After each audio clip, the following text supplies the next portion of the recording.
Healing is being okay with not being okay.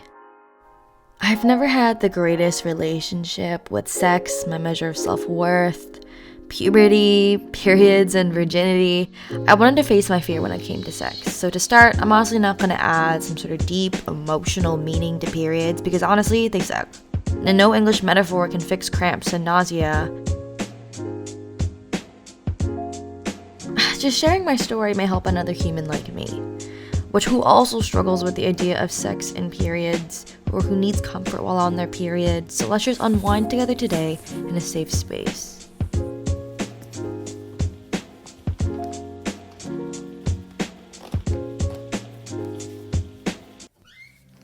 When I think of sex and periods, I think of high school. Everyone was getting boyfriends and girlfriends and partners. I never thought I was pretty enough in high school. I blamed my height, my body, my skin color, and everything physical, and used that to justify why I never had a partner. I measured my self-worth based off of how attractive men found me. When I was 18 and told my first boyfriend I was too scared to have sex, and he said it'd be fine, I kept telling him I was scared. It still doesn't feel fine to this day. When I was 19, I was called a prude for not wanting to have sex. That same year, I found out I had a chronic pain condition. Sex became hard. It just wouldn't work. I went to my campus doctor and she tested me for an STI. No STI, my vagina was healthy, but it killed every time she did a swab test. I cried every time due to the paper cut-like pain on what was supposed to be such a sacred, beautiful part of woman. She gave me so many different creams to try out. My campus doctor admitted she didn't know what was wrong with me. Misdiagnose after misdiagnose, it hurt that my doctor couldn't even fix me. She finally sent me to a male gynecologist who did a swab test. And he got back to me. The first thing he said was, "Your sex life is going to be miserable. We don't know what causes your condition. It's rare. There's no solution for it. I'm sorry, but you have vulvodynia, and you can't have sex." Then he handed me a bunch of papers to do my own research and told me I had to leave because I had another client coming in. I felt sick to my stomach and refused to attend any university lectures. I hit my first depressive episode in a very long time. After the gynecologist appointment, I kept thinking, who would want to date someone that can't have sex? Does this mean I can't have kids? So my vagina is in constant pain, always. Why me? Why is this happening? This is so embarrassing. Everyone has sex. I hate myself. I hate this body. I'm not enough for anyone. I visited a female gynecologist and she confirmed the diagnosis. She put me on creams and antidepressants to help reduce the pain. Every journal entry I wrote was self-deprecating. I felt my body failed me. How can you love your body when it's unable to do what everyone else can? I started to dodge questions about tampons and sex with friends. Invisible disabilities are hard to talk about. You wonder if they're even valid. My therapist tried to help me unwrap this trauma. Emotional healing is hard. I looked to Google for emotional support. It was comforting to read other women had gone through the same thing. I felt less alone. The medication wasn't working. The pills weren't for me. I was tired, more stressed, anxious, wrestling myself every day. More of my friends kept talking about sex, how great it was, and I just played along. My medication doses still went up. I suddenly felt like there was no hope.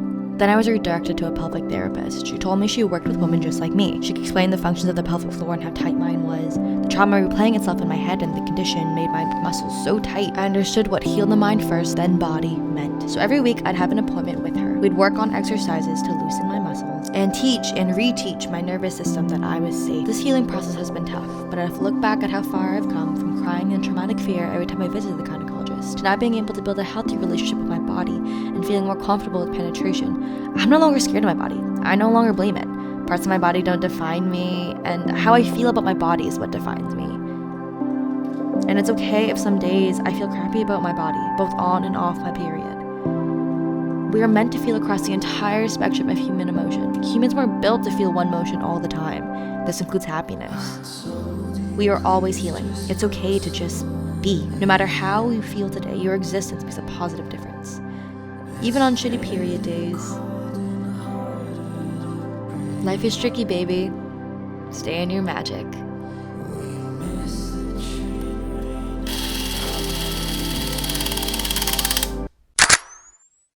The reason why I want to bring this up is that because I feel like there's a lot of stigma around having sex. For those that have these specific chronic pain conditions, your vagina is constantly in pain. That is what chronic pain is.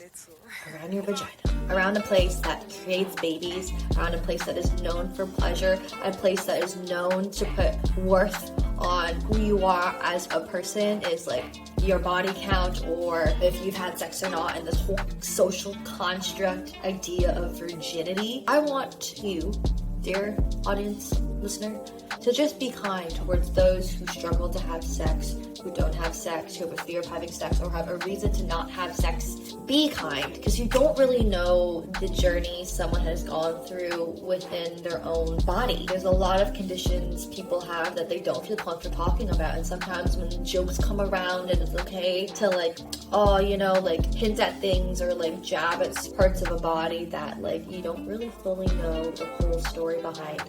It's not okay. It really hurts people. So just be kind and stop making like sex jokes, especially for those who struggle to have it, have never had it, because it's tough. It's honestly tough to like be able to counteract those type of comments, because people always are like, oh, like it was just a joke, no. But like, as someone that has a chronic pain condition, you know, where I've been called multiple different names because of this condition, specifically from like men, it is not fun. It's not fun. Always be kind to people. Be kind, and hopefully this brings awareness to a condition that maybe you didn't even know you had. A lot of girls, when they have these specific symptoms, they become terrified. They're like, is there something wrong with me? And a lot of doctors actually misdiagnose this condition. Like, I was misdiagnosed before. I was not pretty experienced. So hopefully if this actually gives awareness or a peace of mind to someone that is maybe going through something similar, know that you're not alone and that there's something out there to help you, and you got this. I hope that gave a little bit of insight on that. Okay, anyways.